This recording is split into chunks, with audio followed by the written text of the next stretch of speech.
This is Paul McGann, and you're listening to the Five-ish Fangirls podcast.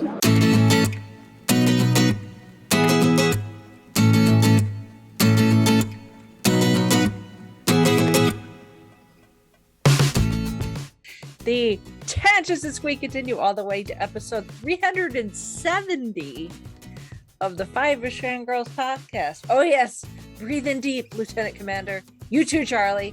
You feel that pounding in your heart, that tightness in the pit of your stomach, the blood rushing to your head? Do you know what that is? That's adventure. The thrill and the fear and the joy of stepping into the unknown. That's why we're all here. And that's why we're alive. Okay, that came off a little Frankenstein, but whatever. Welcome everyone to this week's episode of the Five-ish Fangirls podcast. So glad you could join us. Let's start off like we're doing with virtual table and see who's joined us this week. This is Brittany in Bellevue. This is Chrissy in Salt Lake City. This is Holly from Wisconsin. And this is Rachel in Indianapolis, Indiana. Hello, everyone. Hey, everybody. Hello. How's it going?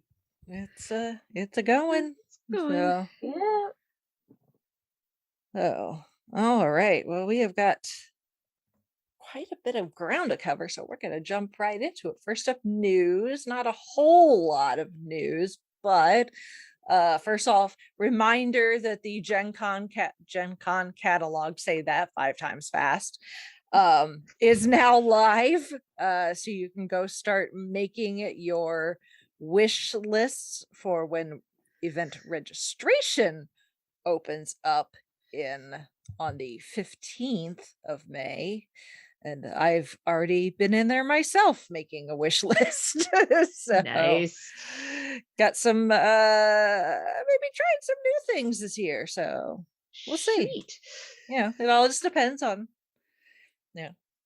whether stuff sells out or not quickly. And time turner, and may your schedules be nice where you don't have to be up at that one time that you were. Oh no, I years totally ago. like there's some of that. Yeah, there's been times where there have been events where I'm like, oh, I really want to do that, but that time of day just that ain't happening. So sorry. If the day ever comes that I'm staying like at a hotel downtown, maybe. Yep. But because I don't stay down there, yeah, no, I don't do very early in the morning. I don't do really late at night. So Well, yeah. you still work close down there, don't you? Well, yeah, I do. I was going to say, roll out a cot in your office or your cubicle or whatever it is you have. I'm pretty sure they'd frown upon that. Oh, okay. It was a thought. And I'd kind of need someplace to shower and True. Yeah. all that too. So Your staff room doesn't have a shower. no, it doesn't. We're not that fancy. Ours does, but I don't think anybody uses it. Yeah, I'm not even sure why. But anyway, We don't have we have plenty of shampoo, dog shampoo, but we don't have a shower. it's like, I know that smell. Yeah, no, that ain't happening. So, I just do what I do. I bet, it's taken me several years to figure out how to do this whole Gen Con thing. Now that I've got it figured out, if it ain't broke, Don't fix it. don't mess with it. So Yes, indeed.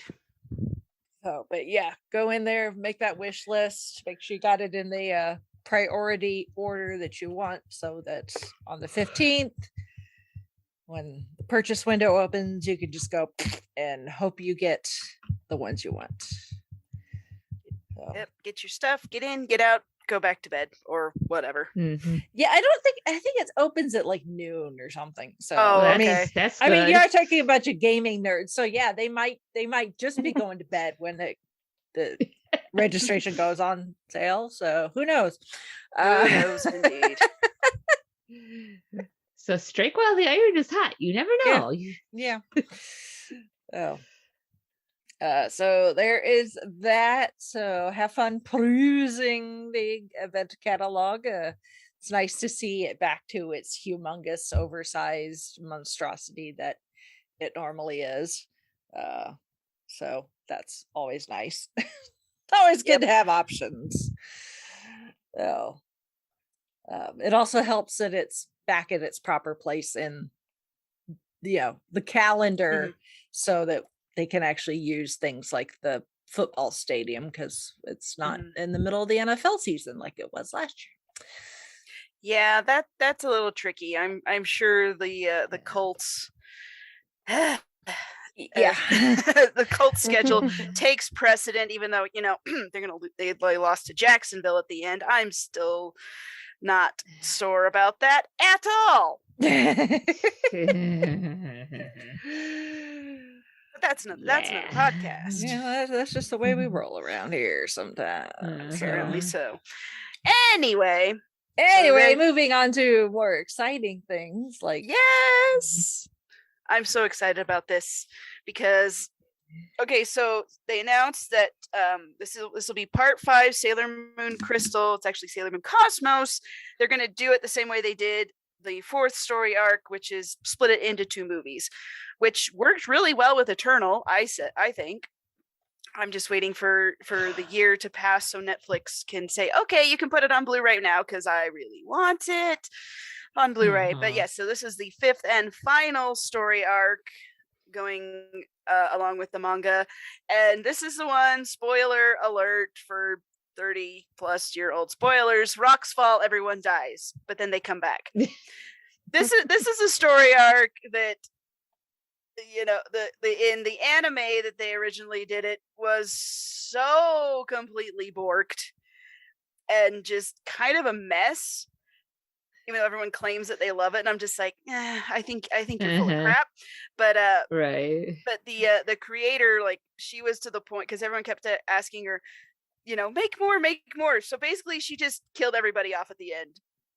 I'm done. Come back. Yeah, basically, like the last.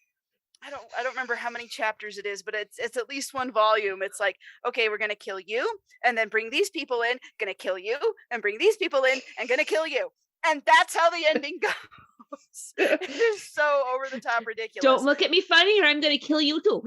Yeah, pretty much. But then Sailor Moon saves everybody in the end, and there's a wedding at the end, and hallelujah, and everyone's happy, and that's the end. And I just kind of feel like, no, and it's just so utterly ridiculous in that way, but it's a little bonkers and kind of fun. So it's exciting that we're gonna get the full set. The completionist in me is happy, and yeah. So no news yet on an English dub, or because everything's the trailer is in Japanese, obviously, and but I'm sure there will be international dubbing, whether it's on Netflix again or on Hulu like the others are, or something else, Crunchyroll. I don't know. I have no. Yeah, but I'm just glad we got a trailer finally. So yay, there is progress being made. So just I'll keep an eye on that and post any more news as we get it, which the way things have been going will kind of be slow. So we do with what we have. But yeah, the Sailor Stars arc is just when I finally read the manga version, I was just like, you got to be kidding me. But it was hilarious in a wasn't supposed to be hilarious sort of way. But the 4th story arc was wonderful, and so I'm happy. I just need that 5th one, so I have the rest. That's all. Cool.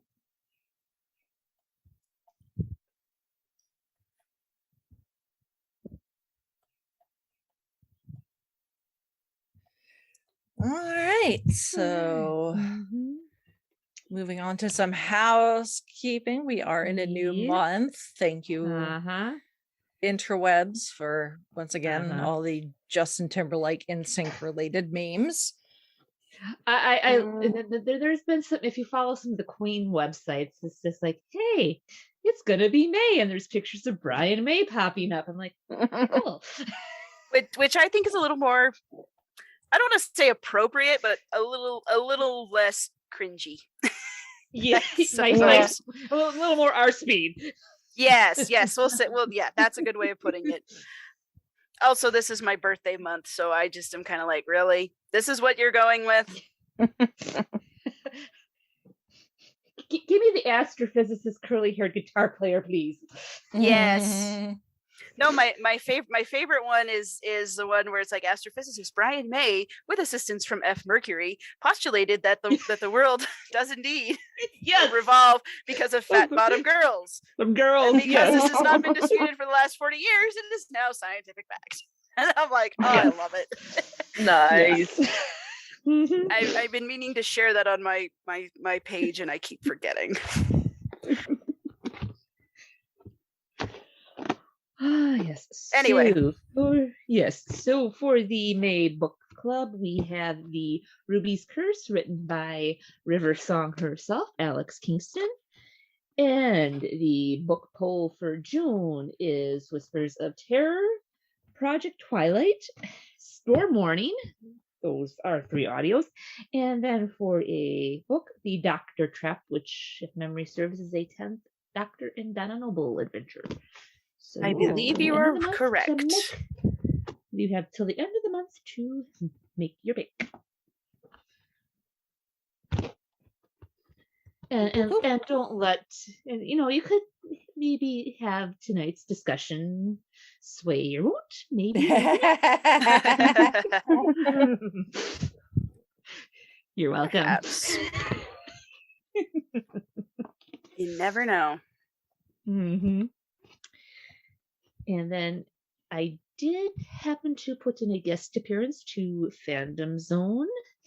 I talked with Nick and Charles this past week's episode of Moon Knight. So if you want a little before next week's our discussion, this week's our discussion next week, and this week's finale that's coming up day after tomorrow as we're recording this. Yeah. Yep. There's a lot of ground to be covered in one more episode.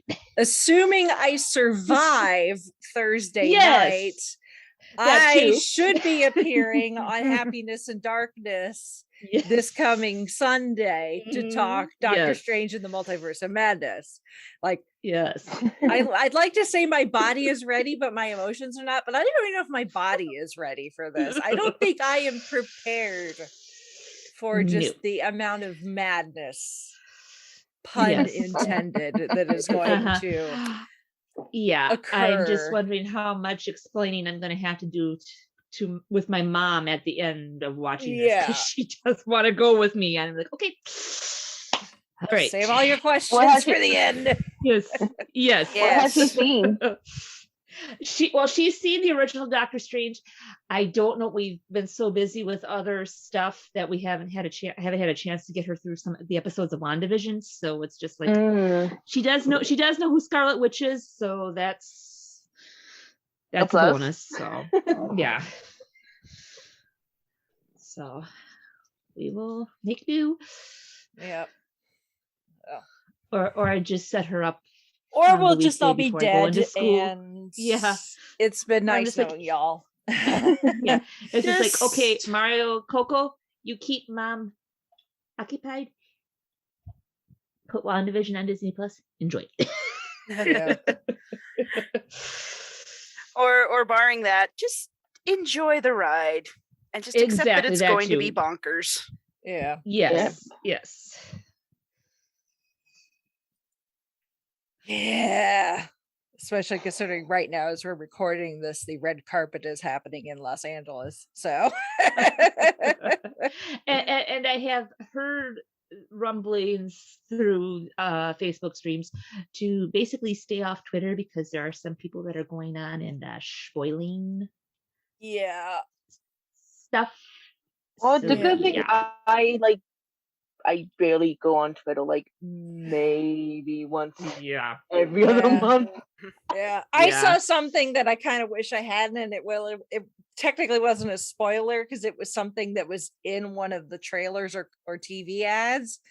It was just something that somebody caught that was either watching it like on super slow motion, or like zooming in 500% to catch every little detail. So it's something Oh boy. I that think I know what you're it's talking about. expected and is also teased in the official releases. Mhm. But it's still, it's like Mhm. when you know me, when we get to this point, I don't want to see anything. I don't want to hear anything. Right. I'm like la la la la la Mhm. la la la Yep. la.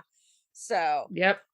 uh like don't talk to me until after I've seen it. So yeah, Yes. I'm just gonna be over here Minding my own business. looking at other things. Yes. So Yes. Bring me knitting. I've got gold standard Yes. homework to keep me occupied. So. Yes. Yes. Bring me my knitting, please. Yeah. Yes. So, which speaking of gold standard, how's that for a segue? Also, That's a have a new great episode. segue. Have a new episode of Gold Standard, the Oscars podcast, in the feeds out there for you. We're at episode number 49, which is crazy, Wowza. with Rocky from Happy soon to be 76. 50th episode. Yeah, I wish there was a better movie, but What is for the 50th? I can't remember. What is episode 50? Annie Hall, Oh, that's right. Yeah. when it should have been Star Wars. Yeah. Mhm. Yeah, I remember having that discussion with you when we did the Patreon for the Star Wars. Yep. So Well, never That- let it be said the Academy really cared about being it's- right about anything. Yeah, it's good. Yeah. It's I mean, it's going to be just a shitty discussion because we've already kind of had that discussion because we've covered Star Wars on Patreon. But also Woody Allen is just I'm not even going to go there because I'll save that for Gold Yeah. Standard. Anyway, Mhm. That is we're going to probably move on wise. now. We are Yes. moving right I will along. Moving right say along. that. Referencing better films. I mean, Yeah. Yes. Better directors. Yes. Hey, Muppet Co-Pilots, can't go wrong. Yep. exactly. All right, going on to feedback. We got a comment, a decent sized comment actually, Quite. on YouTube from Oh, cool. I'm not sure how they pronounce this. Patricier? Patricia? I I don't know. Patricia. I've been watching a lot of Miraculous Ladybug these days, Yeah. and I'm tempted to pronounce it in French. Yeah. But I mean, I Yes. went to their YouTube page. They've got videos up, and they appear to be male, but once again, I don't want to assume. So just we're gonna go with our best guess at how to pronounce this. But anyway, thank you, whoever you are, Indeed. and however you pronounce this. So, and obviously, this is this person's opinion, but that's why we offer the opportunity for feedback. Indeed. So they comment, obviously talking about Fantastic Beasts and Grindelwald and all that fun stuff. So I said, oh girls, this franchise is definitely worth it, for we need to worry about more is people refusing to go see Fantastic Beasts and Secrets of Dumbledore, all because of her comments, meaning J.K. Rowling. I'd highly encourage and recommend everyone, please encourage as many other people as you can as well, please. See it as many times as they can in theaters, and if even possible, buy a ticket for it in place of going to see another movie so that way it still gets money without you actually having to see it multiple times. Buying as much merchandise directly related to it as possible will truly help. Also remember that if you're refusing to see it because of hashtag Johnny Depp is my Grindelwald, then please remember that this movie needs to do well as to give Johnny the chance to actually come back in the later movies. For as an example, for the actor who played McNair, the Executioner was recast for Prisoner of Azkaban and then came back for Order of the Phoenix.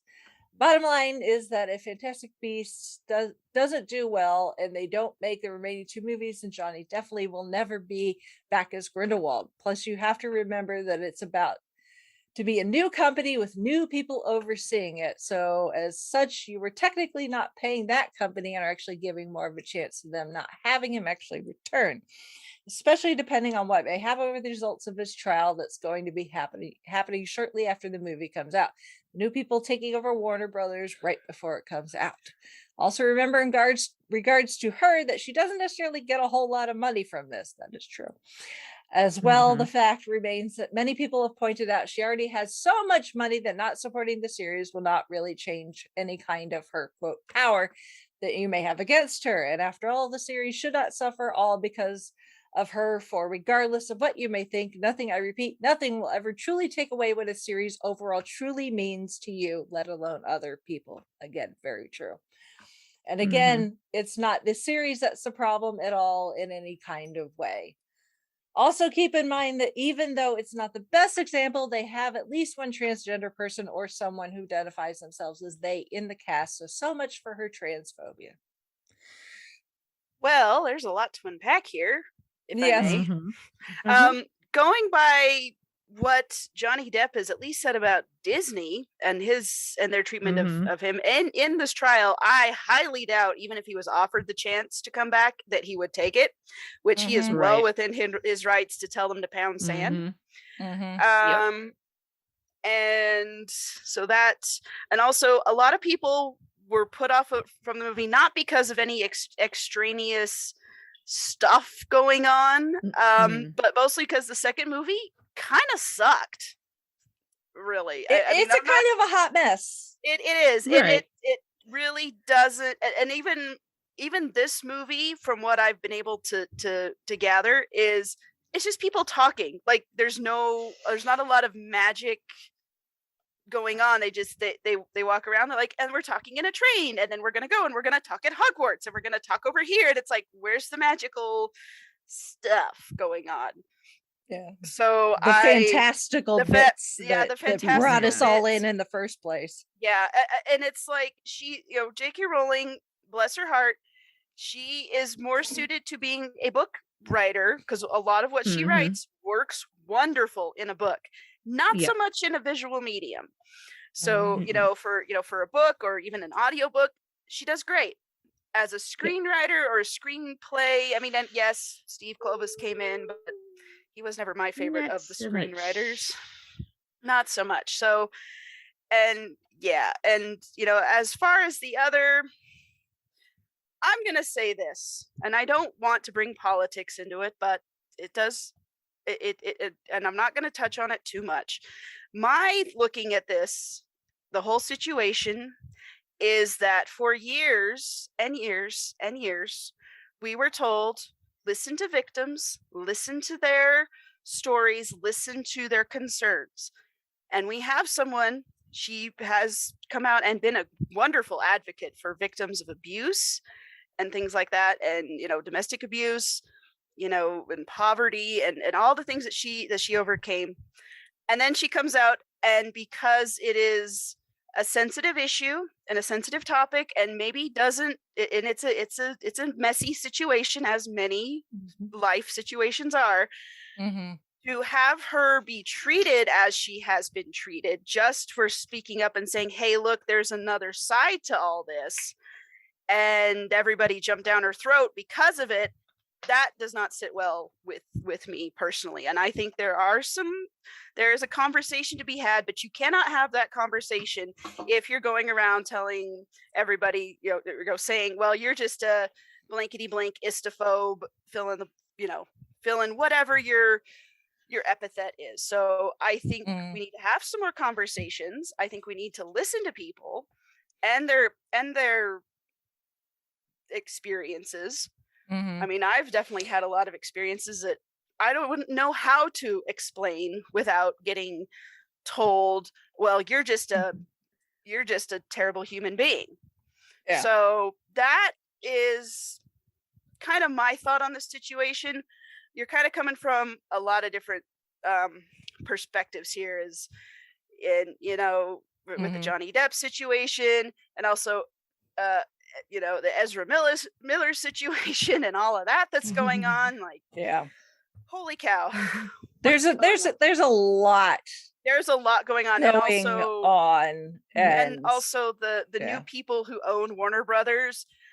They're this guy that's in charge, as far from what I've been able to learn in my research and listening to people who have spoken out and who know, they're like, he's about making money. He's not about, oh, this is our favorite, this franchise had so many favorite things and we need to keep it alive for people. No, he wants to make money, and there's already been talks of cuts in things like DC, and I mean, with CNN is a big thing. I don't want to bring in news, but they are part of it, and he is taking the weed whacker and cutting all of the excess. So if there is something wrong with the franchise, I mean, CW's already gotten so many cutbacks. It's just Batwoman got canceled. Legends of Tomorrow got canceled. So I mean, and usually CW, it's happening. Yeah, usually they keep their CW shows holds on. They do, and and this guy and his team, they're all like, nope, cut,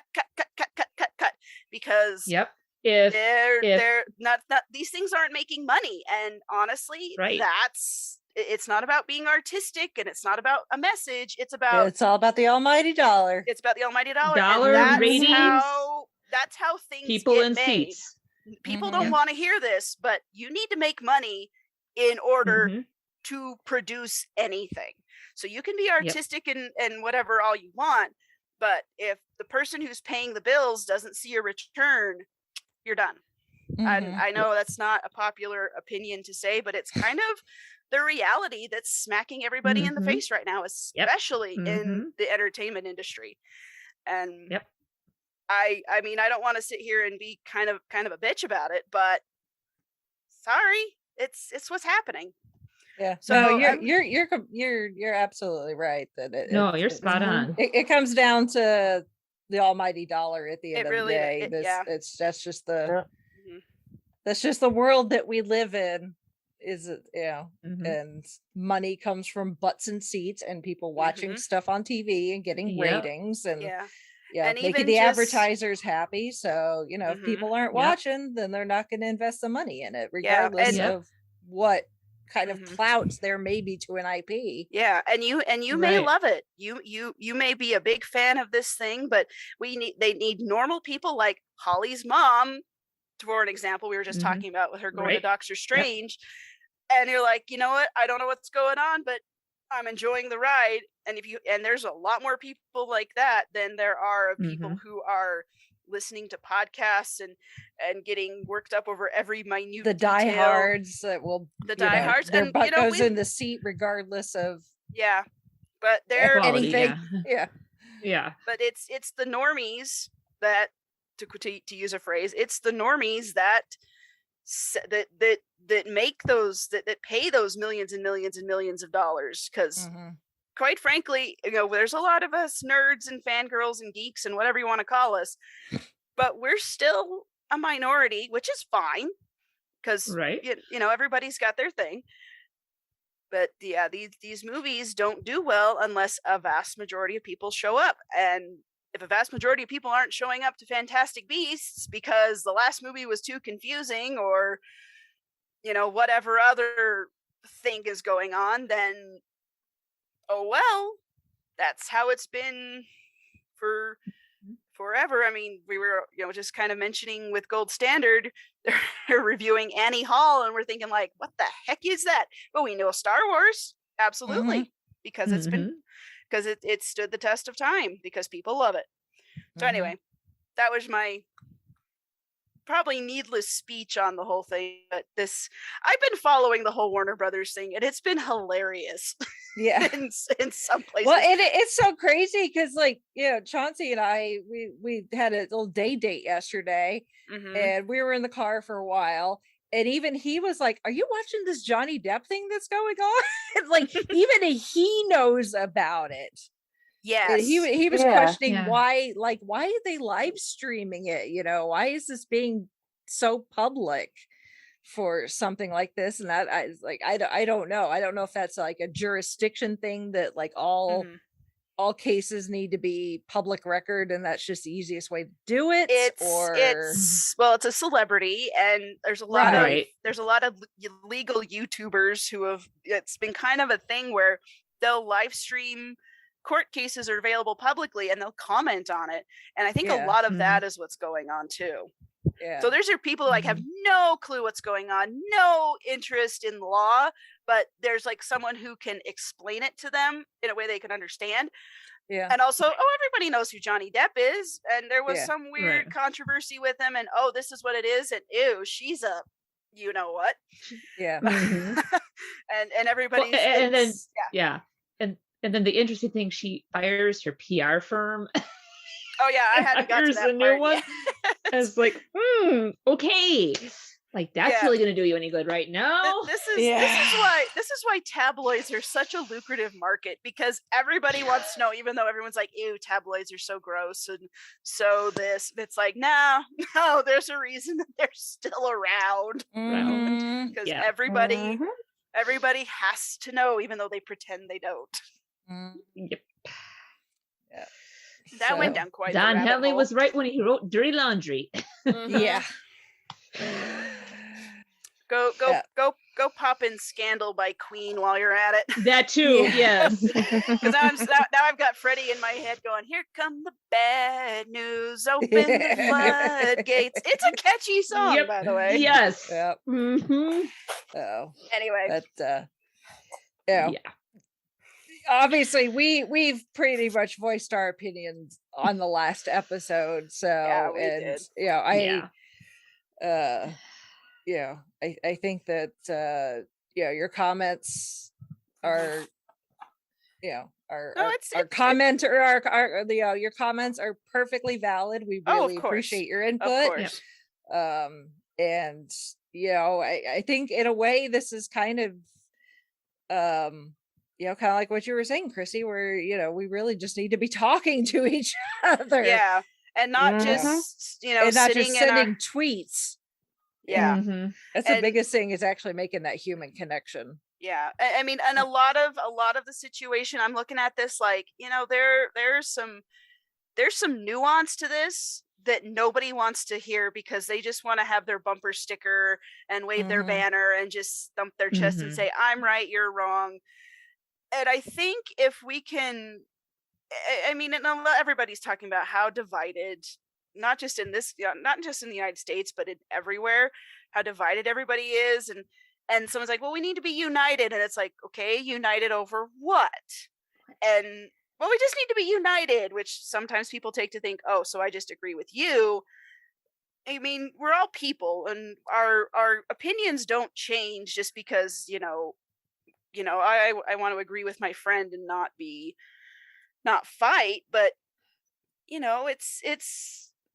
people used to talk about these things and have a difference of opinion, and it was okay. Like, I know it's kind of a weird thing to contemplate, but it's like, it's something. Still be friends. Yes. But sometimes you could agree to disagree, but you didn't treat. Yeah, you didn't treat people like they were the spawn of Satan just because they didn't vote the same way you did, or don't celebrate the same things you do, or whatever the divide is. And I feel like you can be team pineapple goes on pizza and team not, and be perfectly fine. I love pineapple on pizza, by the way. Oh, me too. Me too. But I know a lot of people who are like, ew, that's gross. And I'm like, okay. Then you don't have to have my pizza, but that's okay. We'll both have, I don't know, we'll both have root beer or something. Yes. Or chocolate ice cream. It's okay. It's okay, guys. It's not a crusade. It's fine. But I don't know. Sometimes I think we can all agree, though, that the toilet paper roll, it does go over, though, right? Yes. Okay. Yes. Good. I tried it under just to kind of once to see what it was like, and I'm like, I don't like this. Yeah. See, I gave it a try. I didn't like it. Not for you. Exactly. Not for me. We do have one bathroom where we do have it under, but only because the space, it's the only way that really like it works. a very Well, tight spot. Well, you're always going to have extreme Yes. situations where you may there's have to. there's always construction, like you look at things, you're like, this was a very weird construction choice. Why did you do that? But that's like 20-30 years in the past. Yep. Yeah. All right. We Well, just talked about that. We just had a conversation about toilet paper rolls with my grandparents this past weekend. We have gone, oh my gosh, this poor feedback. We have gone from talking about Fantastic Beasts to toilet paper rolls. that's the way we roll around here. Yep. Discussions have to start somewhere. At least we haven't talked about gutters. Yeah. I mean, yeah. Anyway, there's a deep cut. Yep. Bingo! Moving on to Shalane's feedback, because we do have feedback for Shalane too. Yes, we do. She said, she asked, why do you girls think they weren't continuing the Fantastic Beasts films? According to J.K. Rowling, there will be 2 more films. And again, because it comes down to the mighty dollar. And just because the creator of the series says, yes, there's going to be more, she does not have the final go-ahead of spending the millions and millions of dollars it takes to make a movie. So it comes down to the studio, and it's a lot different than, here, I wrote a book, go publish it and make $1 gazillion. Right. It's, and I don't know how willing she be to bankroll to finish the rest. So it was an interesting experiment, but it didn't really go as it's really going to come down to what this movie makes and what they think they can get out of it in the future. So and it's not that's why they pay somebody the big dollars and not us for and there's a whole boardroom that's making these decisions, so it's not just one person. It's they're very picky about these things. So I don't know, we will see. I'm not saying never, I'm just saying there's a lot of there's a lot of plates spinning that any one of them and a lot of hoops that need to go through. Especially right now. There's just so much chaos going on in Hollywood right now, and it's I'm just kind of like, I'm glad I'm not involved, because dang. I think we could safely say that the plan is to do 2 more, but time will tell. Yes. Yeah. Exactly. So, and we'll just have to leave it at that for now. If they make more, well, there's more Eddie Redmayne as Newt. So yay. That is true. Exactly. I would totally be down for that. So. Yeah. Because he is adorable. Let's give him his own show. Yeah. Yes. And then she says, in her opinion, Mads Mikkelsen was a better Grindelwald than Johnny Depp. Again, more than titled to your opinion. I don't think he was necessarily better or worse, just different. Yeah, I agree with that. I didn't hate either performances. Yeah. No. But she said he's also really good in the first Doctor Strange movie, which like I said, Mads is a really good villain. He's just one of those actors that does a really good villain. So Grindelwald, obviously Caecilius in the first Doctor Strange. He's in Rogue One. So he plays Hannibal Lecter. He played Hannibal Lecter in his own TV series. So TV series, yes. That just tells you how good of a bad guy he could be. Yes. Wheelhouse, he has it. Yes, I would not complain about seeing more villainous roles from him in any capacity. Although his role in Rogue One was a lot of fun, because you're supposed to think he's a bad guy, but he's bad, but not necessarily. Nope. Yep. So, and then she said, asks, "Did you girls know Johnny Depp isn't coming back to play Jack Sparrow in the next pirate movies?" Which, again, we already covered that. So several times. Yeah. She says, anyway, Secrets of Dumbledore was good. She says she's sad that Tina wasn't in it very much, but she still loves Niffler. He always steals the show, like Baby Yoda and BB-8 in Star Wars. That's very true. Yes. So Nintendo stealing the show, like he steals all the shiny things. When Yeah. in Yes. doubt, throw something cute on the screen. Yeah. Exactly. Yeah. And then she mentioned some other IPs that weren't necessarily done by Universal, but are in the Universal parks. It's like they have the Wizarding World of Harry Potter in both Florida and California.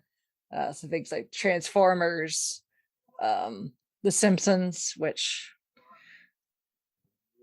I guess they're going to keep the Simpsons stuff in the Universal park, just kind of like their weird 90s X-Men Marvel superhero stuff. So, and yeah, they did have Nickelodeon things at Universal Studios too, which was weird. Well, they used to have Nickelodeon, the Nickelodeon studio at yeah. Universal. Yeah. Yeah. Yep. Mhm. Yeah, they did.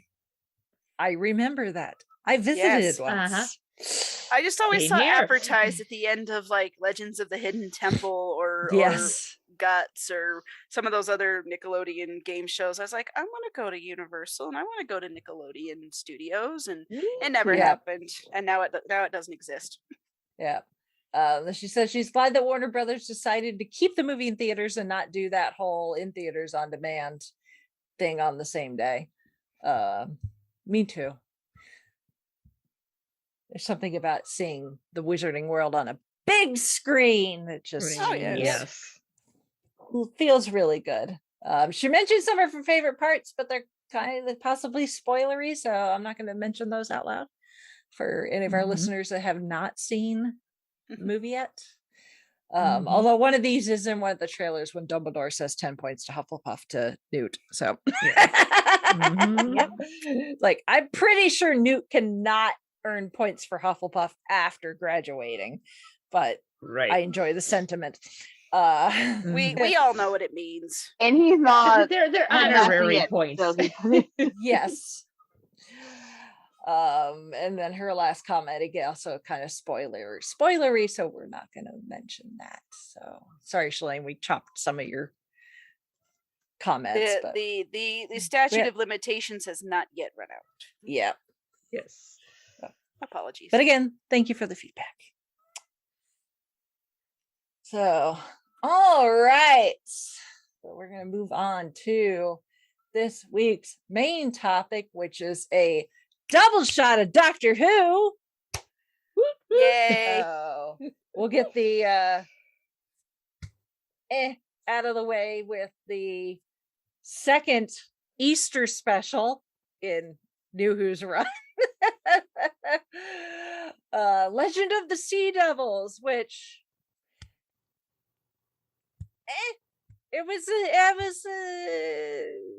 I think this was just kind of we need something to air in between the start of the year and Jodie's regeneration. So let's just do a fun little romp with a character we've not seen in a while. So it was nice to see the Sea Devils back. They look really Awesome. good Yeah. in this. Yeah.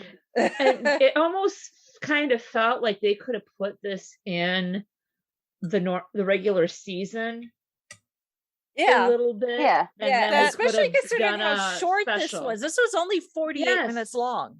Yeah, Because usually the specials are like an hour or an hour and change long. Yeah, this was, and it could really short. It could be a budget thing. It could just be the BBC thinking, and I mean, the ratings have not been so great lately. Right. And or they looked at RTD's wish list and like, oh, we better start cutting corners now, even though there is going to be a new production company. Yeah, they're probably like, well, we're good at cutting budgets, so you know. Yeah. What else is new? Yeah. That being said, it was a fun romp. I mean, it wasn't anything like world changing as far as the greater Doctor Who lore. But At it this was point, it was that's a probably a great good thing. reintroduction to a classic villain that we have not seen Yes. in a very, very long time. We've Yes. not seen the Sea Devils since what? Peter Davis's Doctor? Yeah. Yes, I believe so. And Pertwee, between Pertwee. Pertwee and Davison. Well, see, this is the thing: is classic Who often use the Sea Devils and the Silurians interchangeably, Yes. or Yeah. they're cousins. They're cousins, but they're not the same.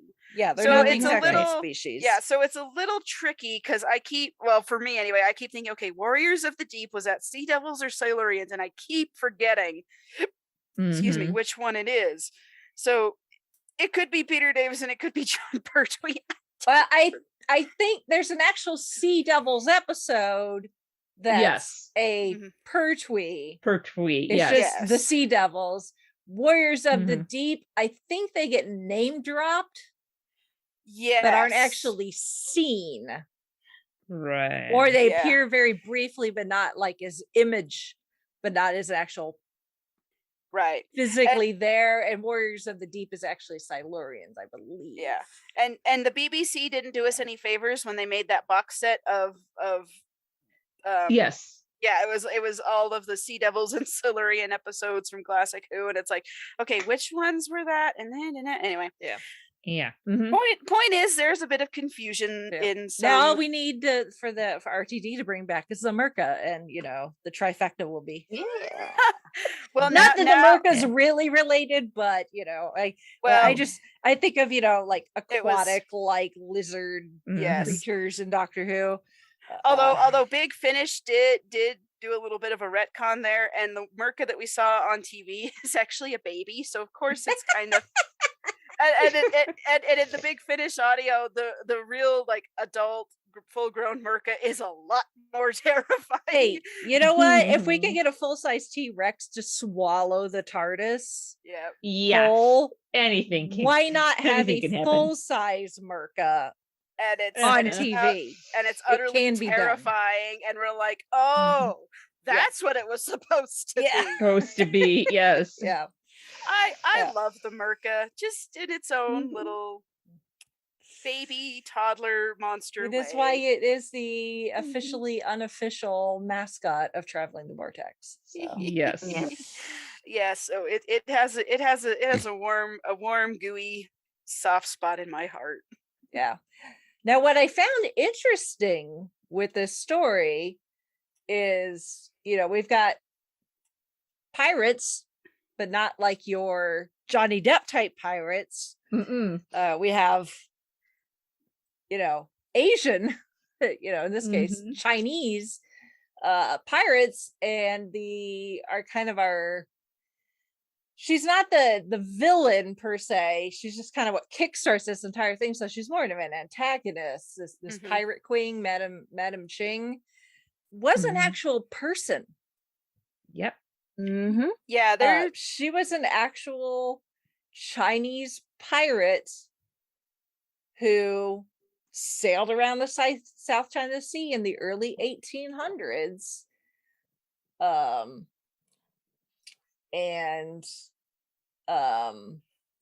She was married to another pirate. Her husband was a pirate too.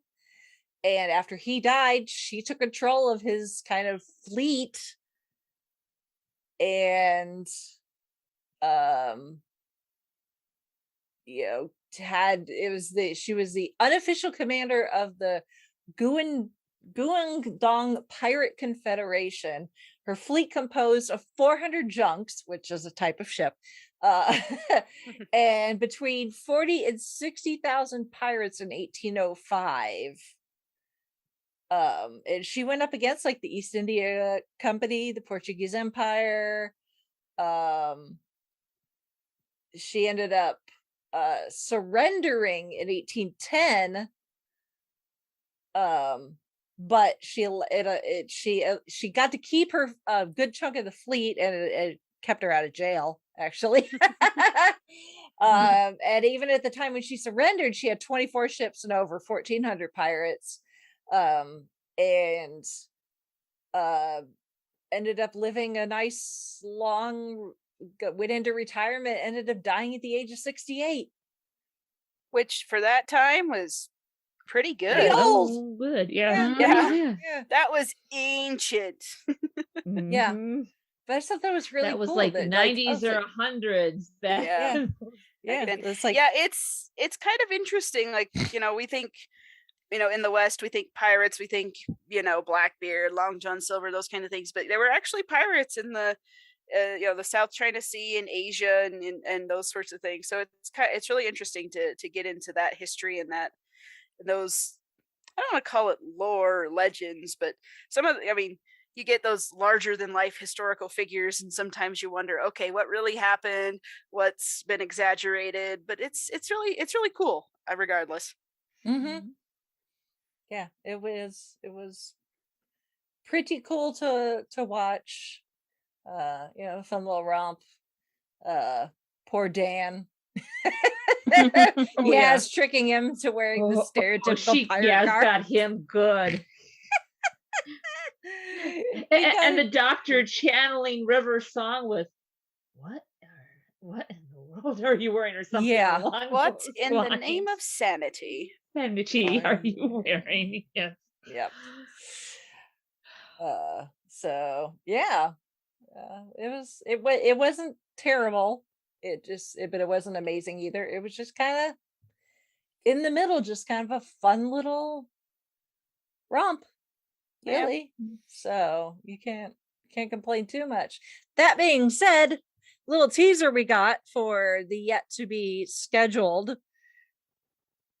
centenary BBC centenary / Jodie's regeneration episode, as we mentioned last week when talking about Big Finish, that we will be seeing Sacha Dhawan, Master, return for Jodie's regeneration, because who else is going to be there when the Doctor regenerates but the Master.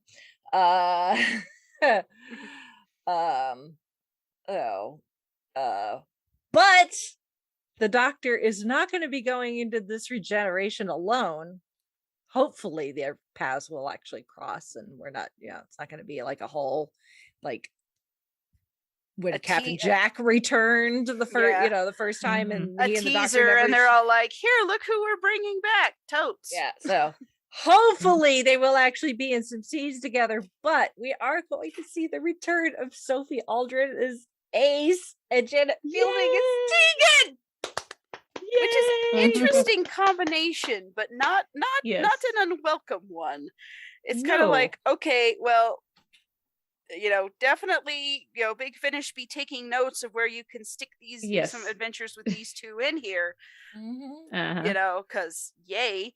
I mean, first off, it's awesome to see that Janet Fielding is feeling well enough to come film, because for a while there it was as I understand in the updates, she was fighting cancer, and it seemed to be a little touch and go at places. So I am really glad to see her coming in for this, for sure. Yeah, and always love Sophie Aldred. Yes. Yes.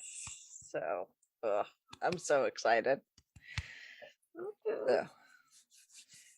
I was like, oh yeah, like Ace, she's probably gonna blow something up. Yep. I wonder if we're or gonna beat have something up, one of the two, with the baseball Tegan bat. is Yes, probably gonna yell at something, so all is right with the world. yes. I wonder if Ace's baseball bat isn't in the dark archive somewhere. It might be. Along with some Nitro 9. I bet it was. I mean, someone call up Kate. They had River Song shoes in the dark archive, and I know you got to go back and watch Day of the Doctor and freeze frame a few things. Yeah. Yeah. So we will wait until they decide to tell us when exactly this thing is going to air. So. So anyway, so there's some fun teasers for you. Yeah. So Doctor Who, current day, still going, which is always a good thing. So, yeah. But we're gonna turn the clock back a little because Chrissy's birthday is coming up. So Yes, indeed. it's her turn to pick a Big Finish audio for us to listen to Yes. and discuss. Yes. And this She time, picked. yes, I wanted to. I mean, yes, I am known for loving the Fifth Doctor, and that has not changed. That being said, the Eighth Doctor needs a little bit of love, especially on audio. So I went with Storm Warning, which was the very first Eighth Doctor audio that Big Finish produced. It introduced the companion Charlotte Pollard. And no, I did not name my daughter after Charlotte Pollard. That is a lovely coincidence because Charlie's amazing.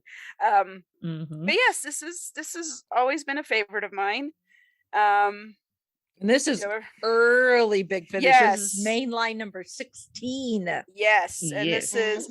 I think we've told the story before about how when Big Finish was starting and they were trying to recruit, the classic doctors to come on board, and they were trying to get Paul McGann, and the agents, said, "Oh, I don't think he'll be interested in that," without consulting him. And then, they were going on and doing these, and Paul McGann was like, "Well, wasn't I asked?" And the agent was like, said no. yeah. And this all comes from interviews that Paul has done with Big Finish and other places. So don't think I'm just pulling this out of nowhere. But yeah, he's like, no, I really want to do that.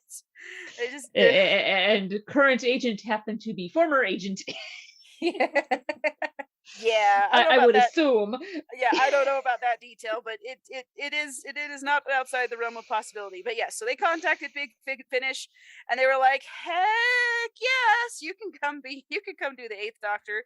And it's a little tricky because there's some rights issues with the TV movie, Right. Which is why we've not gotten no Grace or Lee.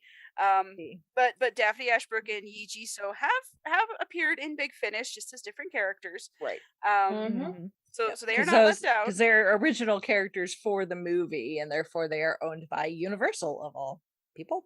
Yeah, yeah. It's the rights for the TV movie are just kind of all over the place. But anyway, so but Paul McGann can come in and play the Doctor, and we have our new companion Charlie Pollard, and here we are on the R101, which is an airship which once again actually existed, which I did not know that. I've known, oh yeah, Charlotte Pollard, her whole thing is she was on the R101, which crashed, and in Doctor Who's universe, everybody died.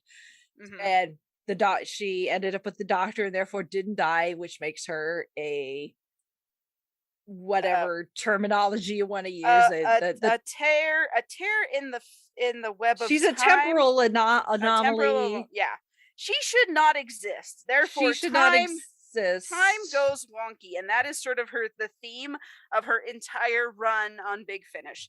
Yeah. So before we had Clara as the impossible girl and River Song, we had Charlie Pollard, who was really wreaking havoc with time and space. So and it's and she doesn't have any special powers, as it were. I'm not, and this isn't to dig on Clara, because I actually like Clara quite a bit. Yeah. But it's just, she just kind of, wherever she goes, just things happen, and it culminates in just because of her existence. It's not anything. It's not like in Father's Day, where Rose purposely tried to save her dad, and it caused the Reapers to make an appearance and start to destroy the fabric of time, or Clara, who purposely went into the Doctor's timeline, or River, who they both time travel and therefore meet out of order. Charlie, I mean, she was never supposed to be on the R101 in the first place. Right. She snuck on board. She was a stowaway because she wanted, as she calls herself, she is an Edwardian adventuress, and you learn about her backstory. She's of the upper class, and there's certain expectations of her and all these things, and she wants adventure. So that's what happens, and unfortunately she seeks her adventure on the R101. It's about going on adventure on the Titanic. Yeah, I would say it's kind of like Jack in Titanic. Yeah, so. although the Titanic, you actually do have have a chance of survival. Not a great one, but it's there. That's true. Mhm. But he's but not in the, like at the Yeah. end of the movie when, old Rose is talking and they're like, Mhm. well, there's no record of a Jack Dawson on the Titanic. Like, well, yeah, there's not supposed to be because he was never supposed to be on there in the first place. He Yeah, won someone else's ticket. Yeah, so it would have been Mhm. the other guy's name was on the list. But yeah, so Charlie came, she got some guy drunk who was supposed to be a crewman on the R101, took his uniform, took his papers that say who he is, and pretends to be a boy. But that doesn't last very long because she can't hold her accent. Which I'm like, that's Mhm. actually kind of realistic, because if it was, if you had a certain upbringing and then all of a sudden you have to pretend to be something completely different, you would have to have very good acting skills to pull that off, and not Mhm. everybody does. So it's like, Mhm. but then she gets caught up in the adventure with the doctor, and as the doctor is wont to do, he is just like, yeah, I'm gonna, I'm gonna run our run 101. Oh, I need to save you because I like you and you're gonna be my friend and my companion. And then he realizes by the end, oops, bad boo boo here. But then she Mhm. names the Vortisaur Ramsey, and it's adorable, and we're like, nah, you better keep her. Just like the doctor naming the Triceratops Tricey. Yes. Although I love that she's like, he looks like the prime minister, so we're gonna call him Yes. Ramsey. Yes. I'm like, oh my gosh, if I Oh. didn't love you already, I would just adore you from here on out. Because, and this is at the end, mind you, so they've had the big adventure with the aliens, and the aliens are looking for a replacement leader, because, or lawgiver, I guess, because their current one is dying. And they find it in the old British soldier who, he's, what is a general or a lord or something. He's just kind of a little pompous, a little blustery, but he cares about his men, which I really liked, because sometimes when they have military types, they're very one note, and there's not much to them. But this guy, he's like, yeah, we were in World War I, and that was horrible, and these soldiers were these young men who were mustard gas and the no man's land and all these things were just awful. And he's like, I know, horrible thing, war to end our wars, never again. And it's just like, and then how history goes, because you're like, but he's sincere. So I really liked him. I like him. At first they were setting him up to be kind of this jerk, but he's really not. There's more to him, and he's doing this for the good of his country. But then he realizes, oh, there's more to it than this. Speaking of nuance and getting everybody's side of the story. But yeah, it's just, it's I mean, there are a few kind of jerks in it, but for the most part you kind of There like always is. everybody. There always is. I mean, otherwise you wouldn't have conflict and you No. wouldn't have a story. Mhm. But it's just, and it's just so fun, like the doctor figuring out, oh, I'm on an airship, and oh no, my TARDIS got flushed out with the ballast. It's like, of course it did, because the TARDIS can never land somewhere that's sane, like the cargo hold, or on deck or something. I mean, I have a really hard time picturing how the decks or the passenger areas on an airship worked. I mean, I can picture it on a boat, on a Yeah, I sailing was saying ship. because I was like the best reference we have Mhm. is a Zeppelin in Indiana Jones. Yeah, so it's like, Yeah. and those zeppelins, they didn't last very long because they were so dangerous. I mean, Yeah, well, and that's kind of the thing with the R101. Yeah, it's Mhm. like I said, the R101 was an actual British airship Mhm. that did actually exist. It was one of a couple actually that Well, yeah. were the world's largest flying aircraft at the time. Mhm. It Yeah, was they filled with were. hydrogen, and it did crash during its maiden voyage on the 5th of October 1930, but it did not kill everyone. It killed it. There were 54 people on board, but only killed 48 at the time of the crash, and then I think like 7 people died after the fact in the hospital. So not everybody died, but almost everybody died. Yeah, so I mean, this is the thing about Zeppelins is, because people will look like, oh, it's like the Titanic. Well, see, people have been sailing in ships for a really long time, and by the beginning of the 20th century, they pretty well perfected it. Well, almost perfected it. Mhm. But we won't get into that. But our airships were so new and untested, so that's why like they started using them, and then they proved too dangerous. Like we got this, the R101, and the Hindenburg, which everybody Yeah. has heard of. Mhm. But so they're kind of like, well, maybe this isn't such a good idea. And then airplanes happen, and like, oh, okay, this is much better. I think the Hindenburg, was one. I think because it was a camel that broke the camel's back for that type of Pretty much. It's like, type this is of way too vessel. dangerous. But also Yeah. the fact that it crashed the way that it crashed in front of so many people, it was captured on film.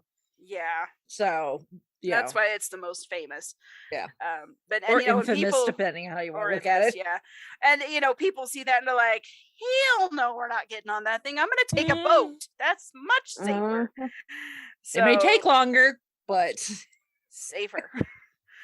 Which, I don't know. I've been watching a lot of videos about transatlantic sailing and all this kind of stuff, and that was like the thing to do, which is cool. It's like part of me is like, oh, I wish we still did that, but at the same time I'm like, I would probably get seasick.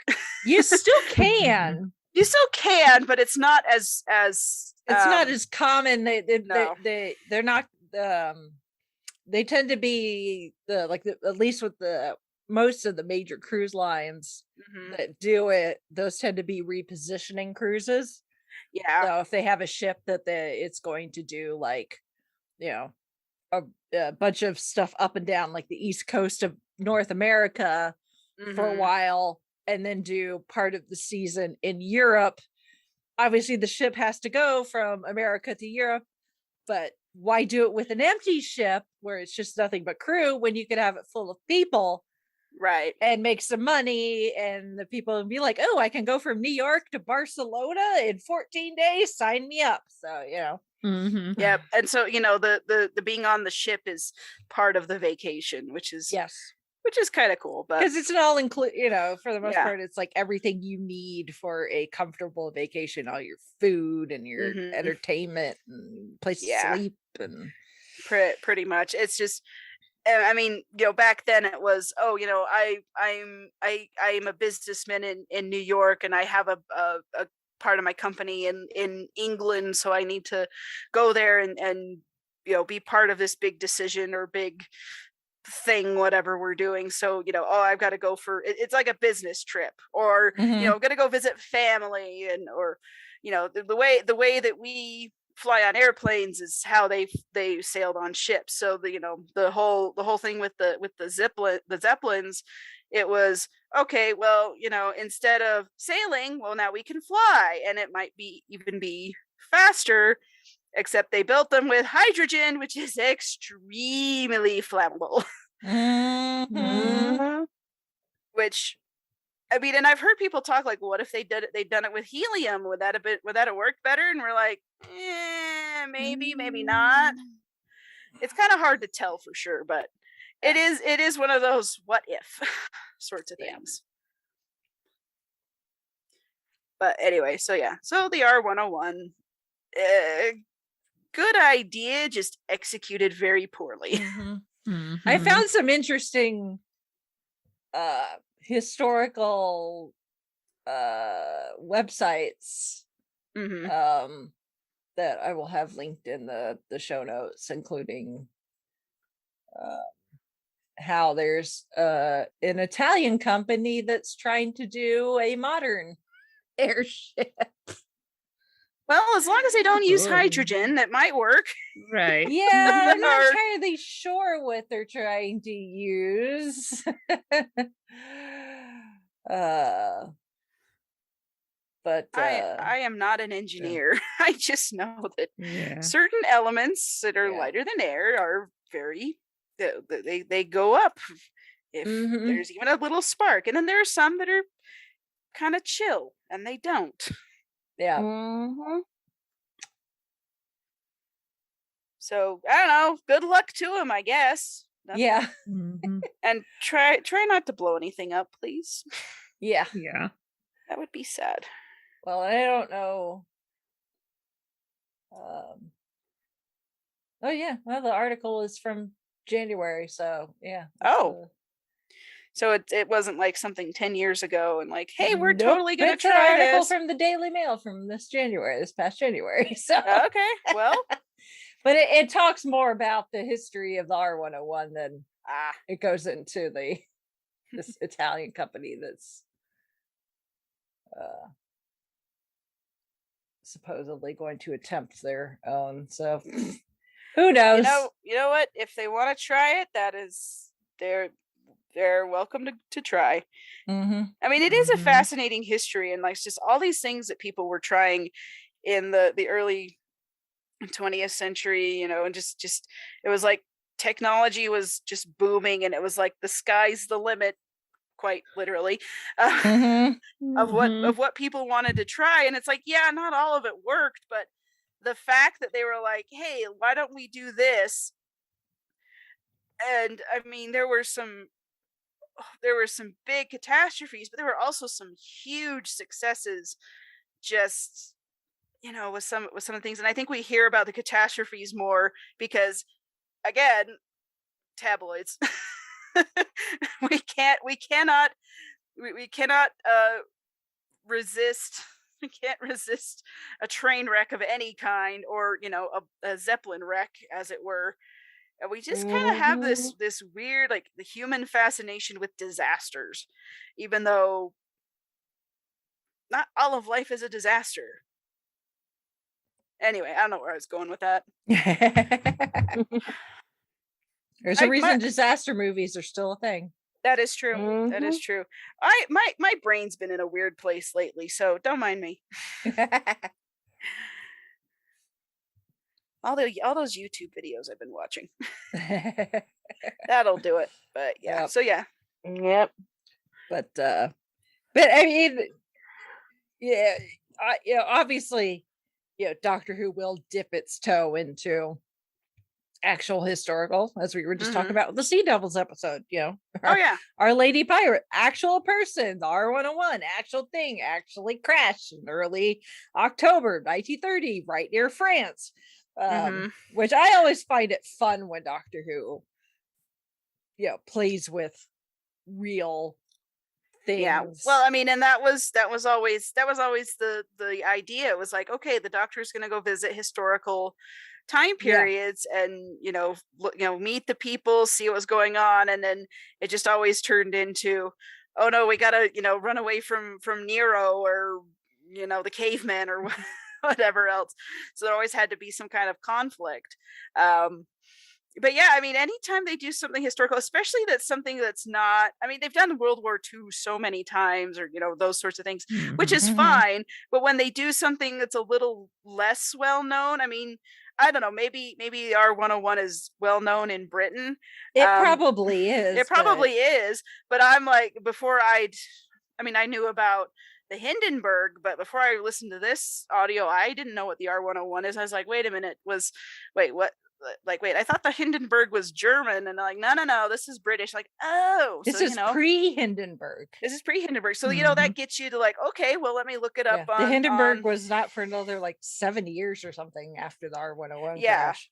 So, but it was just kind of like that. When you talk about an airship crash, that's where for me, that's where my mind went. And then I looked it up and like, oh, okay, there was another one.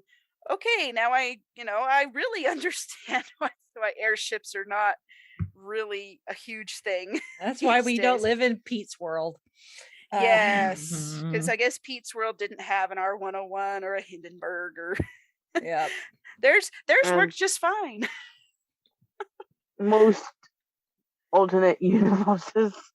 I know that's always sort of the thing. It's like, oh, this isn't the world I know because there's Zeppelins. Okay, we're in an alternate universe or an alternate timeline.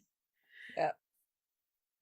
That always amuses me. It's like that's what they chose as shorthand for you're not in your timeline anymore, Toto. Mm-hmm. Is the Doctor ever going to find the TARDIS manual? Eventually, but then he's going to throw it into the... He'll throw it back into a black hole or something. Yep. Yes.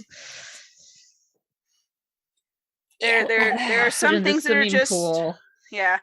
There are some things that are just sure. Death, taxes, and the Doctor's gonna throw the manual away somewhere.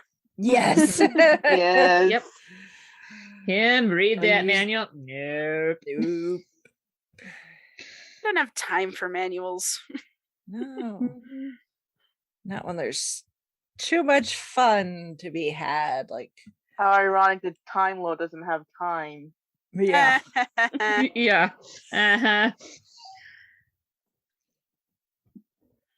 Oh goodness. Like writing Vortisaurs bareback. Uh-huh. And I'm sure there's fan art of it. I just need to find it. But I'm like, okay, I keep trying to picture a Vortisaur, and I think it's probably like a cross between a Velociraptor and a pterodactyl. It looks more Yeah, like a that's- pterodactyl. I mean, I don't know where this image is from that's in the TARDIS wiki, but yeah, it's very pterodactyl like. But with like very long necks and very long beaks, at least in this one image. So,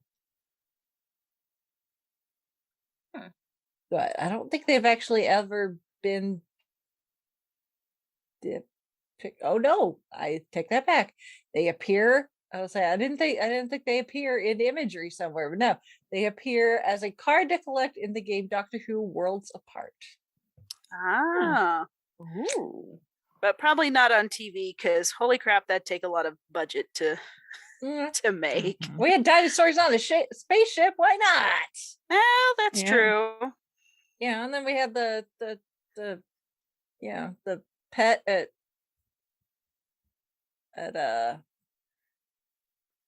with Captain Jack and crew. Yeah. That's true. They could do it if they really wanted to. Maybe RTD will do it. He's a big Finnish fanboy. Yeah. Yep. Oh. Yeah, it's fun because this is like I said, this is so early in Big Finish, but looking at like the cast list, obviously you got Paul McGann, India Fisher, who did Big Finish for the longest time, left for a while, is now back.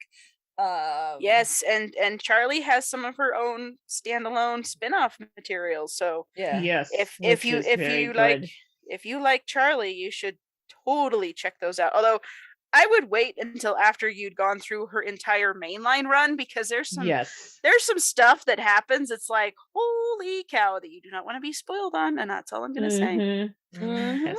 I was accidentally spoiled on one because I was looking for a specific doctor, and I picked one of those, and it had Charlie in it, and I was like, wait, what the heck? So I had to go back. Because just at the beginning of this year, the Doctor and Charlie re-teamed up for her further adventures with the Eighth Doctor. Yes, which I'm very excited about. But she does run around with some other doctors. She does. Yes, she does. Yes, she does. Which is Those why are I good listens as well. Yeah, which is why I'm a proponent of listening to them to the main range in order. And yes, I know it's kind of cumbersome. But stories do connect, and when they you can get confused. Yes. Yes. So but Charlie is a very fun companion. So. Yes, exactly. And I mean, she takes to it like a duck to water. Oh, absolutely. Yes. It's like, oh yeah, now I know exactly why the Doctor picked you as a companion. Yeah. And yes, her continued existence when she should have died in the crash does cause some problems, but it's worth it. Like, totally worth it. But yeah. So enjoy Charlie, because she's wonderful, and the Eighth Doctor and Charlie together, and it just the fact that Eighth Doctor came back and got so many stories, and Paul McGann's still doing them. I mean, Yeah. how many years has it been since the TV movie? Holy cow! I think we're gonna be coming up on. It was 30. 96, so It was 96. Yeah. So, oh boy, it'll be. Oh, it's been 25 years. It was 25 years last year. yeah. Oh Yep. my goodness. So yeah, and he's Yeah, we covered it last That's year. right, we did. Yeah. Yeah. That's the beauty of audio. It's like you can just keep doing it and doing it and doing it. Mm-hmm. So yeah, so if you And Paul McGann's the Doctor is so although it is interesting because this is again early Big Finish, and I think they were still trying to figure out how to best portray so you still get the feel of a Doctor Who episode without not being able to see anything. Mhm. So there's some bits where they're like, oh my, like they're trying to describe what's going on because obviously we can't see it. It comes off just yeah, clunky.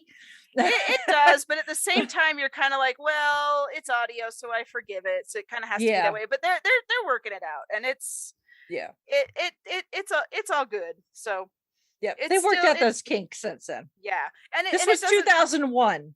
Yeah, and it doesn't take away from the experience. in the No, I story, found it kind so, of humorous, actually. yeah, Mm-hmm. yeah, because like you got the Doctor talking to himself, and even lampshades it by saying, "Oh, that's the first sign of madness, talking to yourself." And I'm like, yeah, but we wouldn't know what's going on if you didn't. Exactly. But anyway.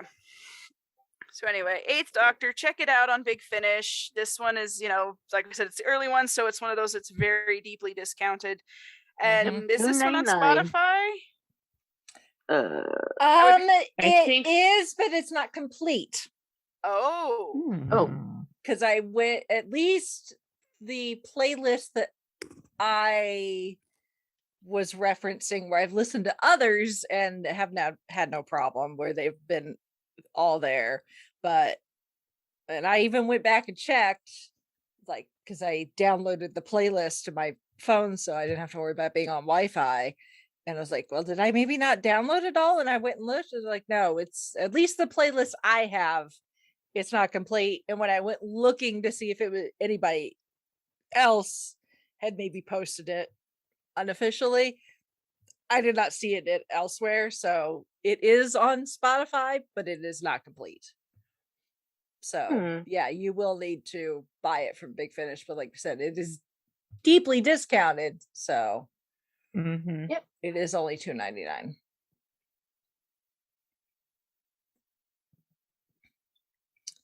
So, but yeah, it's a fun one. So nice little adventure. I will say the one, I'm not gonna be too worried about spoilers. This thing's over 20 years old.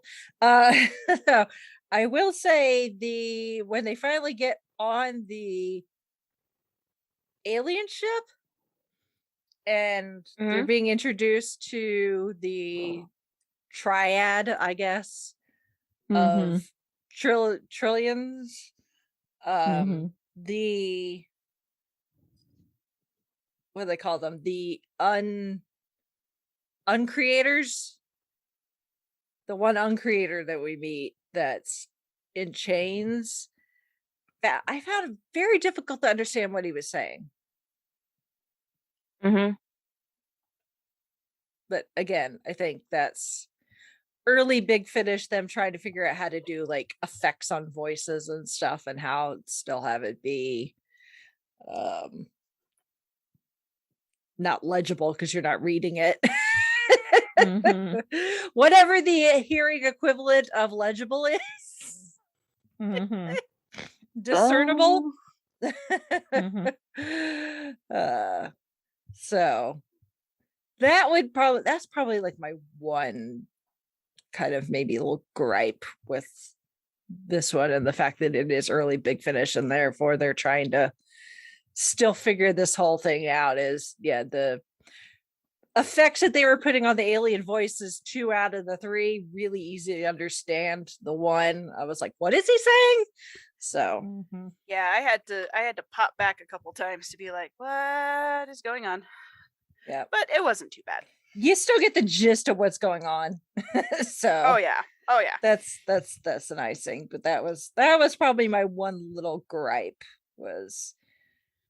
But again, it was early days. They were still trying to figure things out. So Yeah. I will forgive them.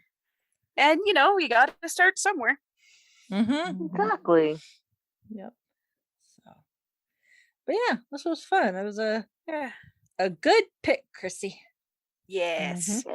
I will happily go back to 8th Doctor any time of the of any time. Anyway, well, anything else anyone wants to say? I think we're good. Okay. That's a lot of Doctor Who for one episode. It is indeed. Well, Chris, if you got to all the Big Finish fans, don't worry. We're going to be talking another Big Finish here at the end of the month. Oh yeah, this is true because Chrissy's not the only birthday girl. No, Brittany's birthday is In the near early future. June.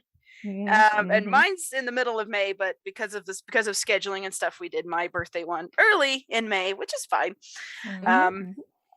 And so yeah, Brittany, should we go ahead and tell people what yours is going to be, so they can be listening if they want? I don't. Sure. The one for sorry. The one I chose is the Spectre of Lanyon Moore. Lanyon Moore. I think like my Yes. brain froze. Like what? Yeah. So So- that one, that's Another 6 Doctor and Evelyn. Yep. With the Brigadier. Yes. That one is fun. Spoiler alert. So Colin Baker and Nicholas. yep.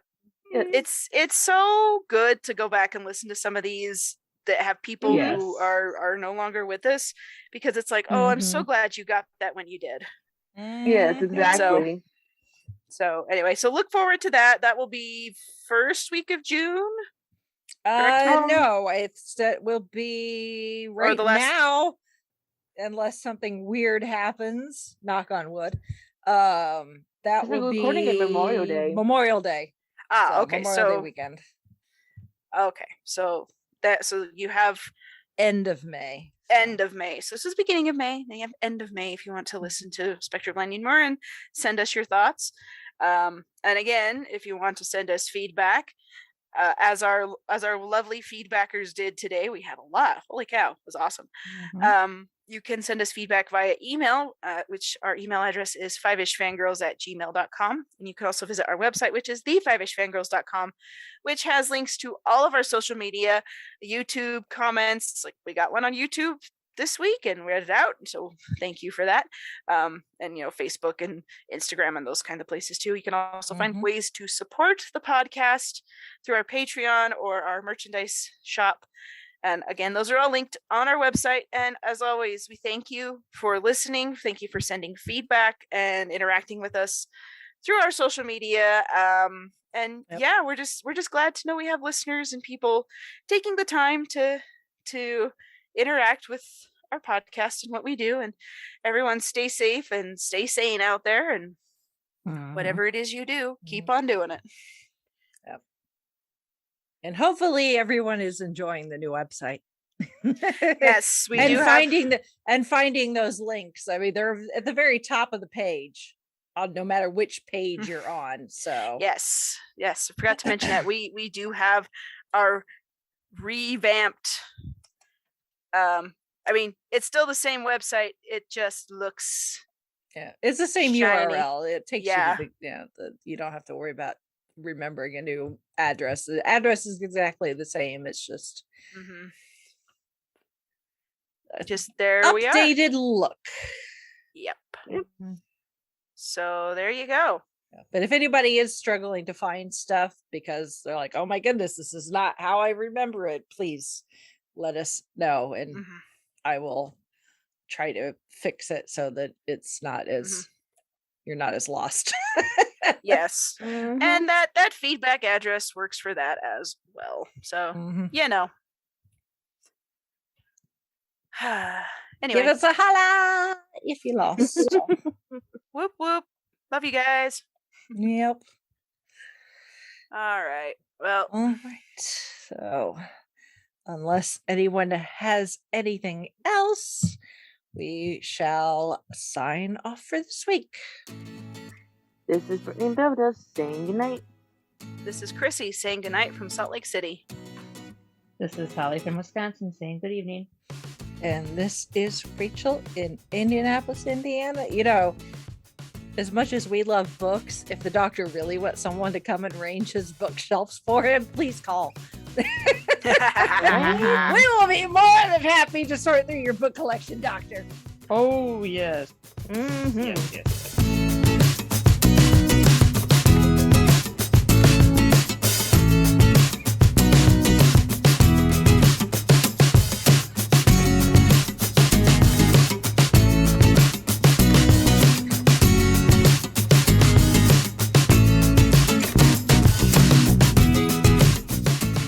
You have been listening to the Five-ish Fangirls podcast. You can find more episodes and information at thefivishfangirls.com. Any and all books, movies, games, and any other forms of media mentioned are owned and operated by the respective copyright holders. No copyright infringement is intended or implied. If you wish to support the show, the easiest way is to leave us a rating and review. More ratings and reviews will make it easier for others to find the show. If you wish to support us monetarily, you can do so at patreon.com/5ishfangirlspodcast. All money goes towards fees and equipment to keep the show going. For official Five-ish Fangirls merchandise, visit redbubble.com/people/5ishfangirls. We love hearing from our listeners and encourage feedback. You can email us at fiveishfangirls@gmail.com. You can also like and follow us on Facebook at facebook.com/5ishfangirls. Thank you so much for listening, and may the squee be with you.